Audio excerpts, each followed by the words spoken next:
হাসান আর হোসাইন দুইটা ভাই যখন দুইটা হাত ধরেছে, হযরতে হোসাইন যখন বেলালের হাতটা ধরে বলে, নানু ভাই, নানাও চলে গেছে, তুমি আমাদেরকে ছেড়ে চলে গেছো। ও নানু ভাই, কতদিন হয়ে গেল তোমার কণ্ঠে আমরা আজান শুনতে পাই না গো নানু ভাই।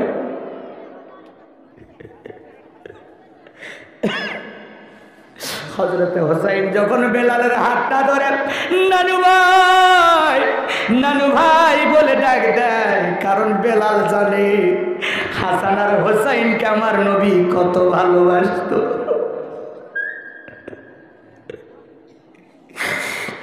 আমার ভাইরা, এই পৃথিবীর সব চাইতে শ্রেষ্ঠ নানা ছিলেন আপনার আমার নবী। কোনোদিন নাতিদের উপরে গরম করে কোনো কথা বলেন নাই। একবার হযরতে ফাতেমার ঘরে 3 দিন ধরে চুলায় কোনো আগুন জ্বলে না। হযরতে হোসাইন বারবার বলে, আম্মু খাইতে দাও, খাইতে দাও। হযরতে ফাতেমা সহ্য করতে পারলেন না। হোসাইন বড় জ্বালাইতেছে, রাগান্বিত হয়ে হোসাইনের গালে একটা থাপ্পড় বসাইয়া দিয়েছেন। হাসান ডেকে বলে, ভাই, নানা ছাড়া আমাদের দুঃখ কেউ বুঝবে না, চল আমরা এই বাড়িতে থাকবো না। দুইটা ভাই কাঁদতে কাঁদতে চলে গেলেন। কিছু সময় পরে নবীজি এসে ডাক দেয়, ও মা ফাতেমা, আমার হাসান আর হুসাইন কোথায়? ডেকে বলে, আব্বা, হাসান আর হুসাইন বাড়িতে নাই। কেন রে মা, কই গেছে তারা? বলে, বলবেন না বাবা, আজকে হোসাইন বড় জ্বালাইতেছিল, এই জন্য রাগান্বিত হয়ে একটা থাপ্পড় বসায় দিয়েছি। দুই ভাই নানা নানা বলে কাঁদতে কাঁদতে চলে গেছে। কোথায় গেছে আমি ফাতেমা জানি না। আমার নবী ডেকে বলে, মা ফাতেমা, ওই থাপ্পড় হোসাইনের গালে না রে মা, ওই থাপ্পড় লাগছে আমি নবীর কলিজা। আমার নবী নাতিকে খোঁজার জন্য শুরু করে দিলেন। একটা রাখাল মাটির ভিতরে উর্দুম্বা মেষ চড়াইতেছেন। আমার নবী ডেকে বলে, রাখাল, এই জায়গায় দুইটা সন্তানকে দেখেছো? বলে, ফুটফুটে দুইটা বাচ্চা। নানা নানা বলতেছে, আর কান্না কাটি করতে করতে ওই যে জঙ্গল দেখা যায়, ওইখানে তারা প্রবেশ করেছে। আমার নবী তাকায় দেখেন দুইটা ভাই একটা গাছের গোড়ায়, এক ভাই আর এক ভাইয়ের মাথা, এক ভাই আর এক ভাইয়ের বুকের উপরে মাথা দিয়া আরামে ঘুমাইতেছে। আমার নবী তাকায় দেখে হোসাইনের গালের ভিতরে ফাতেমার থাপ্পড়ের 5টা আঙ্গুলের দাগ দেখা যায়।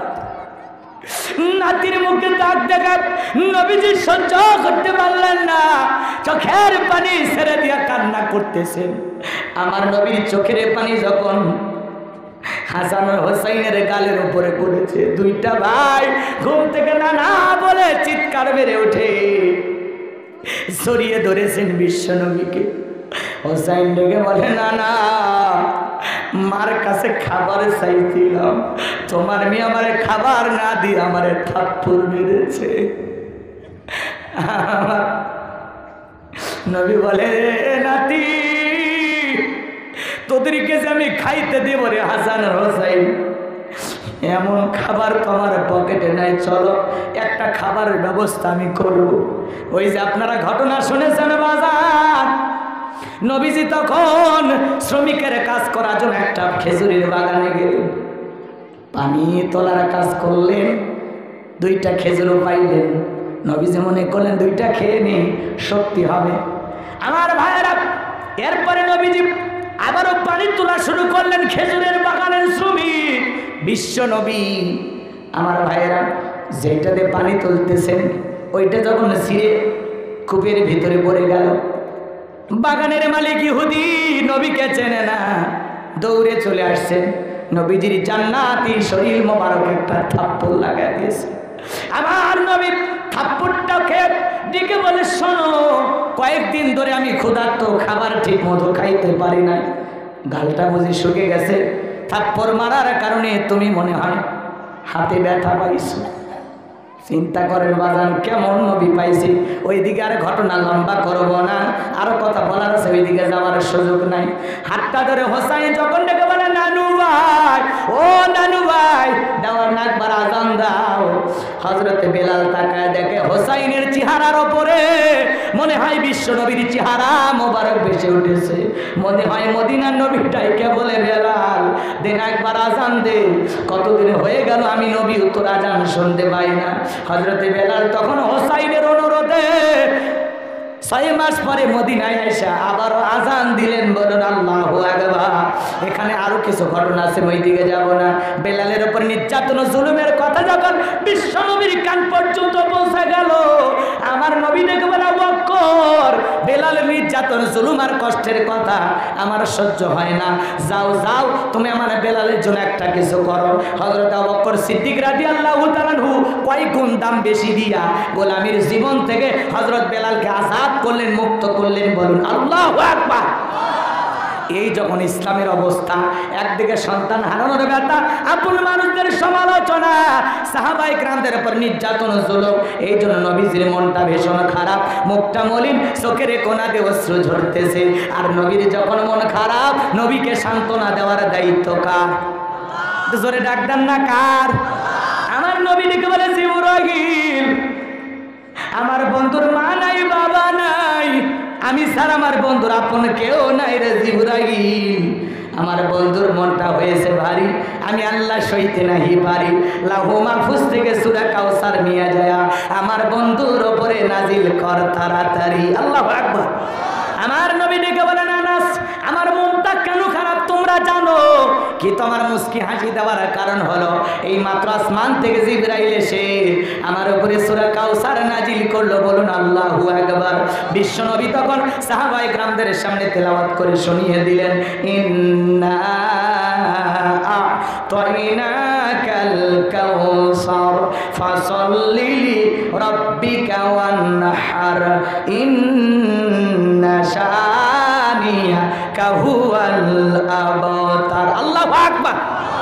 1 নাম্বার আয়াতে আল্লাহ তাআলা জানিয়ে দিলেন, ইন্না আ'তাইনাকাল কাউসার। আমার আল্লাহ বলেন, অবশ্যই আমি আল্লাহ পাক আপনাকে হাউজে কাউসার দান করেছি। ইন্না আ'তাইনাকাল কাউসার, নিশ্চয়ই আমি আল্লাহ পাক আপনাকে হাউজে কাউসার দান করেছি। এই হাউজে কাউসার পৃথিবীর অন্য কোন নবী রাসূলকে আল্লাহ পাক দান করেন নাই। আপনার আমার নবীকে আল্লাহ পাক হাউজে কাউসার দান করেছেন। এই হাউজে কাউসারের পানি মধুর চাইতে মিষ্টি, পানির চাইতে ক্লিয়ার, দুধের মতো সাদা। ওই কঠিন কিয়ামতের ময়দানে যেদিন বিচার দিবস কায়েম হয়ে যাবে, বিচার দিবসের একদিন হবে 50,000 বছরের সমান। যেদিন সূর্যটা সোহাগ মাথার উপরে চলে আসবে, যেদিন জমিন হবে তামার জমিন, পাহাড় পর্বত নদী নালা খাল বিল, বিল্ডিং আমারত কোনো কিছু থাকবে না। কুল্লু মান আলাইহা ফান, পৃথিবীর সব কিছু আল্লাহ তাআলা ধ্বংস করে দিবেন। এই পৃথিবীর জমিনে আর কোনো কিছু থাকবে না।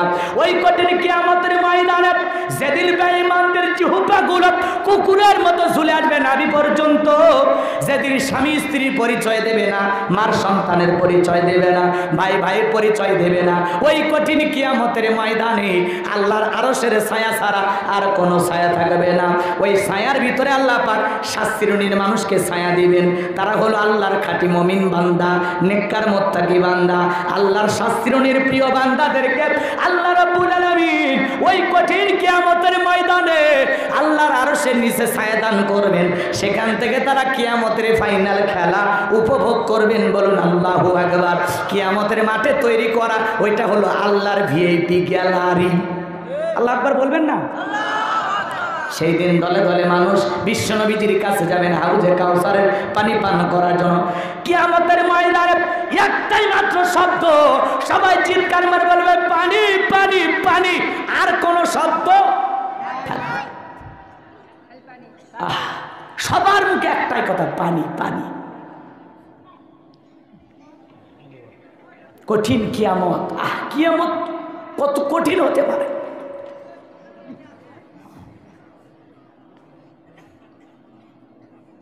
চিন্তা করেন, কিয়ামতের দিবসে যেদিন কোনো মানুষের শরীরে কোনো পোশাক থাকবে না। কিসের এমপি, কিসের চেয়ারম্যান, কিসের বক্তা, কিসের নারী, কিসের পুরুষ, কারো শরীরে কোনো পোশাক থাকবে না। আম্মা যারা আয়েশার কথা শুনে কেঁদে দিয়েছিলেন, আল্লাহ রসুলকে বলেছেন, নবী সেদিন যদি মানুষের পোশাক না থাকে আমারও কি অবস্থা হবে? আল্লাহ রসুল বলেছেন হ্যাঁ। তখন বলে মানুষ কি লজ্জা পাবে না?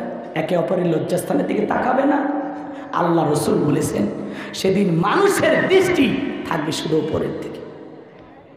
একজন মানুষ আরেকজন মানুষের চেহারার দিকে তাকাইতে পারবে, কিন্তু এই যে মুখমণ্ডল থেকে এই গলার নিচে কি এটা মানুষের দেখার কোনো ক্ষমতা থাকবে না। কেউ কারো চেহারার দিকে তাকানোর সুযোগ পাবে। ওই কঠিন কিয়ামতের ময়দানে আল্লাহ রসুল হাউজে কাউসারে পিয়ালা নিয়ে দাঁড়িয়ে থাকবেন। শোনেন, হজরত আবু বকর পিয়ালাগুলো ভরাইয়া দিবেন, মাঝখানে দাঁড়িয়ে থাকবেন হজরত ওমর। হজরত ওমর আবার বিশ্বনবীর হাতে দেবেন, আর নবী তার আদরের উম্মতদেরকে খুঁজে খুঁজে হাউজে কাউসারের পানি পান করায় দেবেন। বলুন সুবহানাল্লাহ। রসুলের হাতে এক পেলা হাউজে কাউসারের পানি পান করলে জান্নাতে ঢোকা পর্যন্ত তার আর তৃষ্ণা লাগবে না, তৃষ্ণা মিটে যাবে। আর কিয়ামতের একদিন হবে 50,000 বছরের সমান। মানুষ দলে দলে বিশ্বনবীর কাছে যাবেন। কিছু মানুষের চোখের সামনে আল্লাহ তাআলা পর্দার আবরণ তৈরি করে দেবেন, তারা রসুলকে দেখতে পাবেন। তখন বিশ্বনবী ডেকে বলবেন, আল্লাহ আমি সংখ্যায় আমার অনেক উম্মতকে দেখতে পাইলাম, কেন জানি সংখ্যাটা কমে গেল। আমার আল্লাহ তখন জবাব দিয়ে বলবেন, পয়গম্বর ও আমার বন্ধু, আপনি তো সবাইকে আজকে পাইকারি দরে হাউজে কাউসারের পানি পান করাইতে পারবেন না। দুনিয়ার জীবনে 2টা অপরাধ করেছিল যারা, আজকে হাউজে কাউসারের পানি পাবে না তারা। কয়টা অপরাধ? জোরে বলেন কয়টা? জানতে মনে চায়? কষ্ট হচ্ছে আপনাদের, অনেক কষ্ট হচ্ছে, বুঝতে পারতেছি।